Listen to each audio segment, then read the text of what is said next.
Are there husbands who deceive their wives and get married? I was deceived by my ex-husband like a fraud and got married. Please listen to my story today.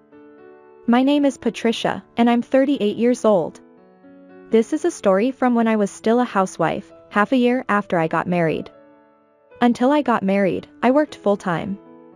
I had enough income to live alone, and I was over 35 years old before I knew it, without spending the money I earned because I was too busy with work.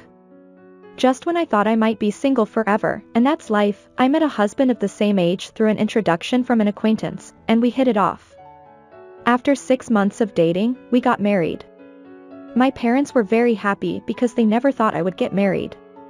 Neither my husband nor I wanted a wedding, so we just registered our marriage and reported it to our relatives. It may seem dull to those around us, but we were both satisfied. We met a partner to walk through life with, and that was enough. After getting married, I quit my job at my husband's request.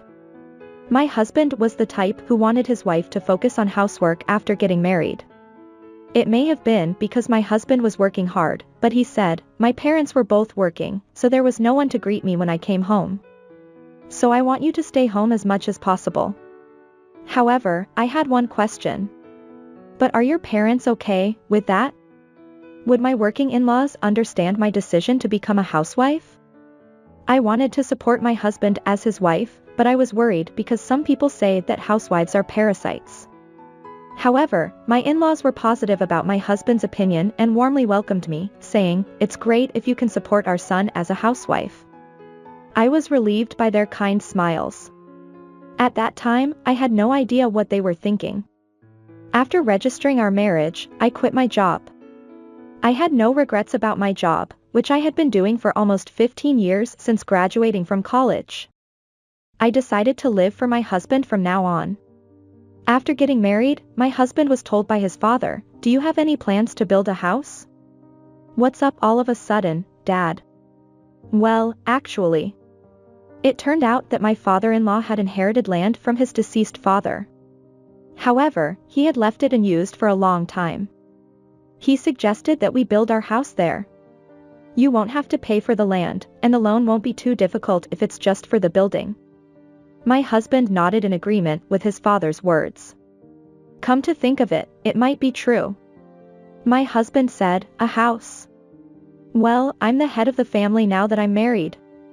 He was enthusiastic about his father's proposal.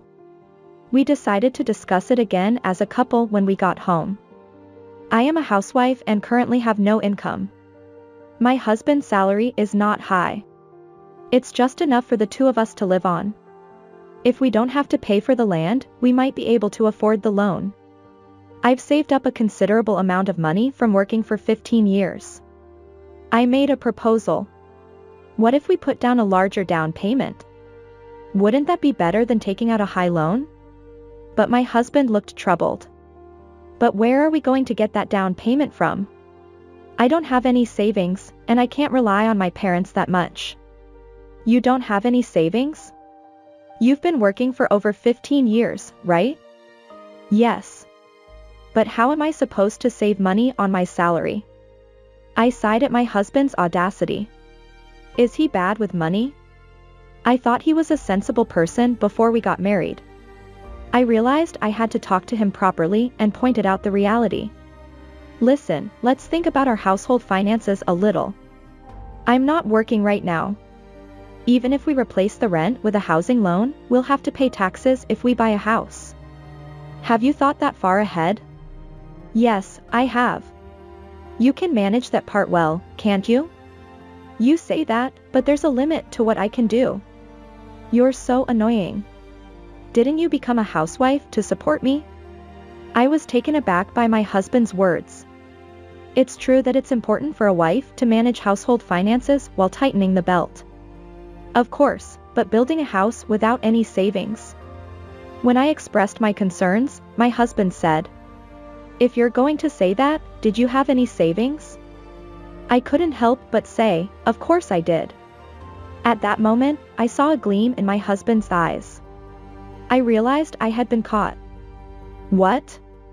You have money. What are you so worried about? It's true that I have almost $100,000 in savings. But I'm somehow hesitant to use it all for buying a house. I can understand if we both contribute to the down payment. But is it okay to rely on my money from the beginning? Anyway, let's take our time to think about the house. First, let's get an estimate and make sure the loan goes through and that it won't affect our lives. What are you talking about?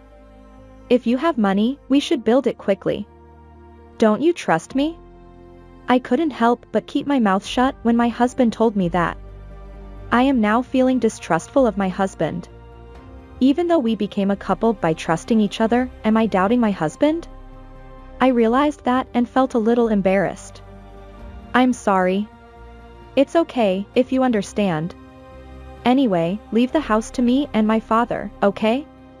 I could only nod in agreement.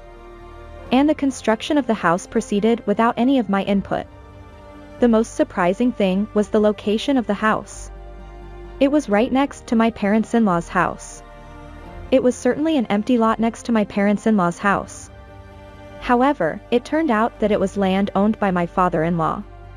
I couldn't hide my surprise at this unexpected situation. I should have told them from the beginning that I didn't want to live with my parents-in-law or in the same neighborhood. I should have checked the location carefully. But if I asked too much, my husband would always blame me, saying, "Are you still suspicious? Why did we get married?" I couldn't ask him properly. I'm sure my parents-in-law and my husband were deliberately silent. I was deceived, and the purpose was to let their son and his wife live near my parents' house. They did it well. I looked at the newly built beautiful house with mixed feelings. However, surprisingly, the story of using my savings as a down payment was gone. My husband said, "This house was built by me.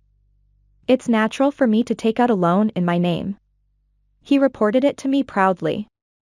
There are many things I want to say, but I'm relieved that my husband has thought it through. It was a miscalculation that the house was next to my parents-in-law's house, but we have always had a good relationship and I think we can manage. That's what I thought. Hey, let's move. That's what my husband said a month after we started living in our new home. Move? What are you talking about? My parents will live in this house. What? What do you mean? With such a sudden statement, my mind was in a state of confusion. This house was built because my husband wanted it. So why are his parents going to live here?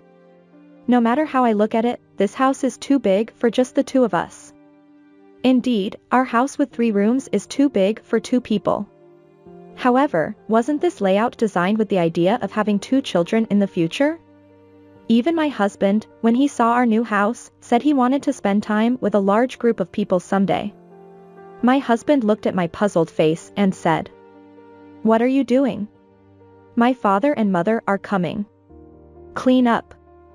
Clean up? What do you mean? Take my grandma to the room on the 1st floor.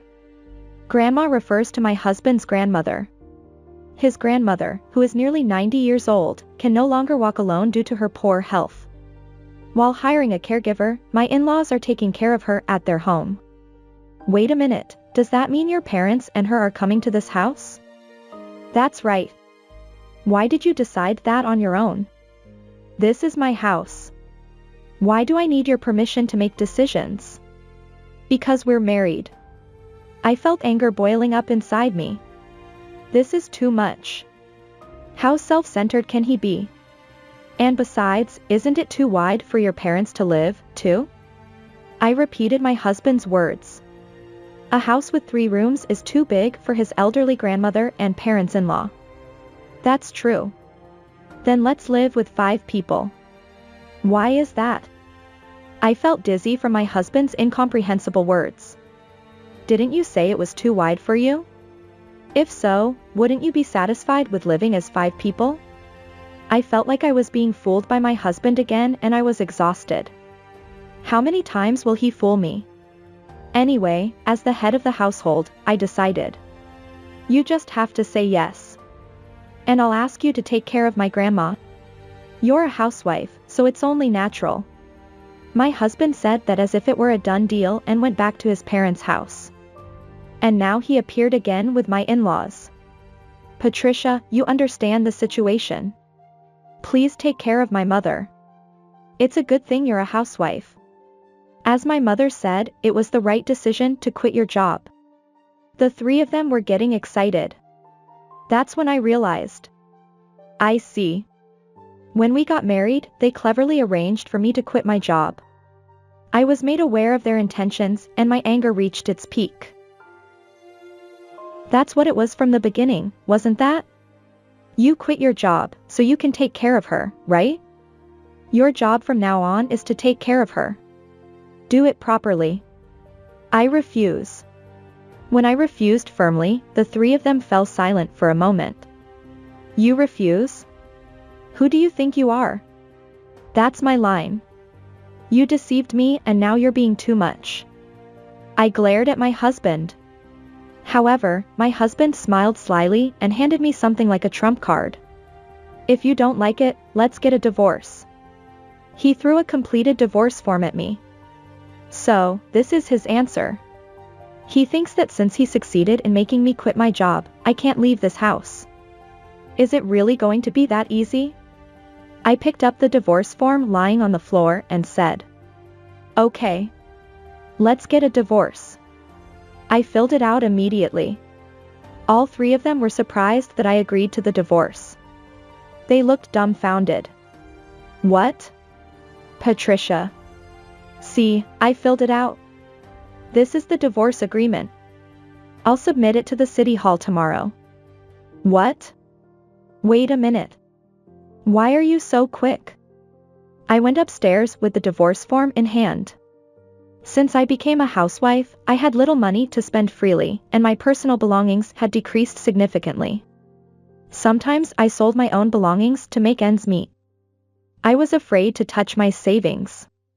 But maybe it was because I had a bad feeling about my married life with my husband.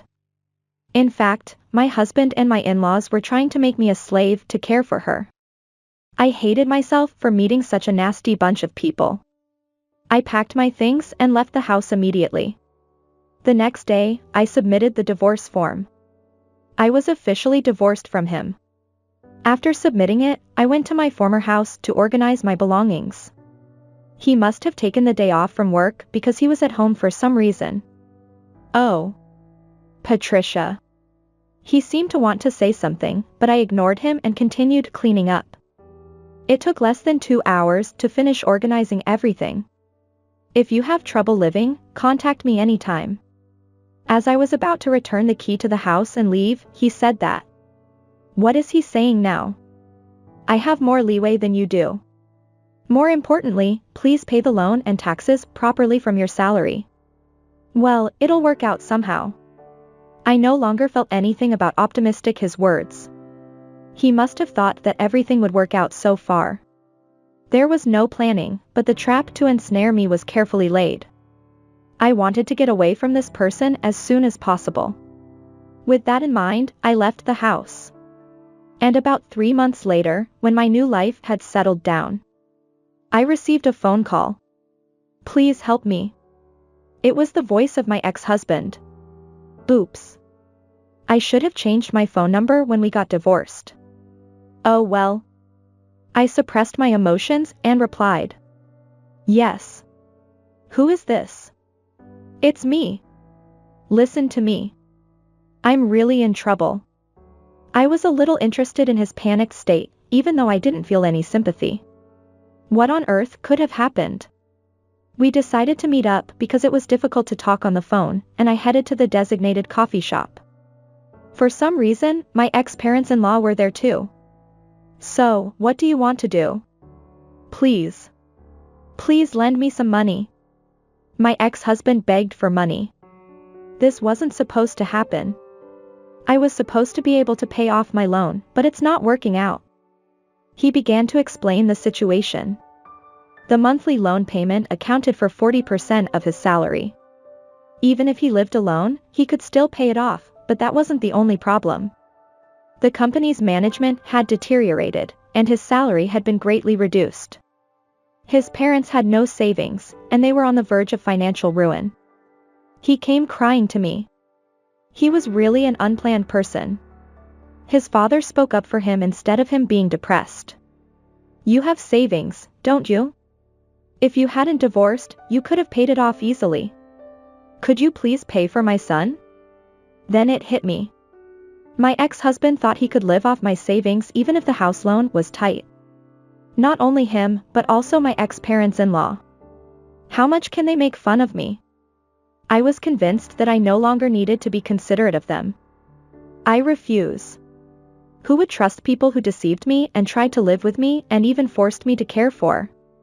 I was deceived, so I should have claimed damages.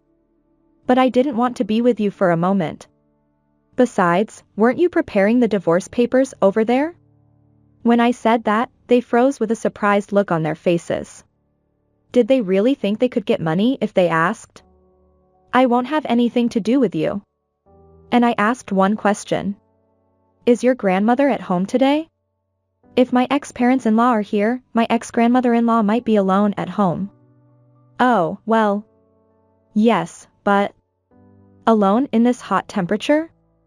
An 90-year-old elderly person alone? That's none of your business. Father-in-law answered with a sullen expression. If you know that care is needed and leave her alone, what happens if your grandmother gets a heat stroke? In some cases, it's a crime of abandonment resulting in death by a person responsible for protection. When I mentioned the name of the law, they were surprised and quickly left. If I get involved with them anymore, nothing good will come of it. I immediately set my phone to reject calls, so fortunately there were no further contacts. Since then, my ex-husband and ex-parents-in-law have continued to live in that house, but they are disliked by their neighbors for asking for money and are isolated. They are barely managing to pay their bills with my ex-husband's meager salary and his parents' and grandmother's pensions, but they are approaching their limit. I was informed by a neighbor that my ex-husband complained that his life had become difficult because his wife had left him. As for me, I returned to work after that. My bookkeeping qualification, which I had before I got married, came in handy, and I was able to get a job as an office worker at a certain company. I wasn't a full-time employee, but considering my age, it couldn't be helped. The salary was enough to live on my own, and I had enough savings. I'm glad I saved up properly before I got married. Patricia, you always do your job carefully, and it helps us a lot. When the manager says that, I feel honored. The human relationships at work were also good, and I was glad that I divorced and started a new life. That's what I think. By the way, are you thinking of getting married again? What's going on, manager? Actually, there's a good person. I braced myself by the unexpected matchmaking offer.